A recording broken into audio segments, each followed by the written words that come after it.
Hello guys, welcome. Now review of the film Mirai, starring Teja Sajja, Ritika and Manchu Manoj and directed by Karthik Gattamneni. And cinema ఎలా ఉందో తెలుసుకునే ముందు please subscribe to our channel. And డీటెయిల్స్లోకి వెళ్తే first story line. అశోకుడు 9 గ్రంథాల చుట్టూ movie run అవుతుంటుంది. అండ్ మిరాయ్ అంటే ఏంటి అన్నదాని గురించి అండ్ 10 minutesలో మూవీ వరల్డ్ని సెట్ చేస్తాడు డైరెక్టర్.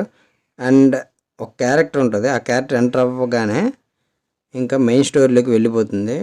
ఆ 9 గ్రంథాలు విలన్ ఎలా సంపాదించాలి అని, నెక్స్ట్ హీరో మళ్ళీ అవి ఎలా సేవ్ చేస్తాడు ఆ 9 గ్రంథాలు అనేది story. And hero back story and villain back story చాలా బాగా రాసుకున్నారు. ఈ విషయంలో డైరెక్టర్ కార్తిక్ని ఎంత మెచ్చుకున్నా తక్కువే.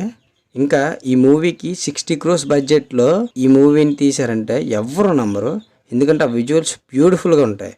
And coming to performances, Tejas acting అయితే సూపర్గా ఉంటుంది.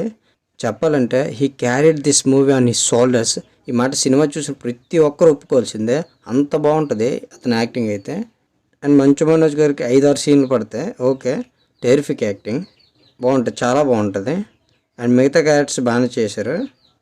Coming to technical aspects, Karthik Ghattamaneni super direction. సినిమాకి బిగ్ పిల్లర్ ఎవరంటే గౌరీ హరి. బ్యాక్గ్రౌండ్ స్కోరు చెత్త కొట్టాడు. అసలు ఎలివేషన్లో సీన్స్ పడినప్పుడల్లా స్పీకర్లు పగిలిపోతుంటాయి, అంత బాగుంటుంది. ఎక్స్పెషల్లీ ఆ రాముడి ఎంట్రీ సీన్కి బీజం భలే ఉంటుంది. And finally it was good movie. And లాస్ట్లో మంచి క్యామియోస్ ఉంటాయి, వెయిట్ చేయండి. అండ్ సబ్స్క్రైబ్ చేసుకోవడం మర్చిపోకండి.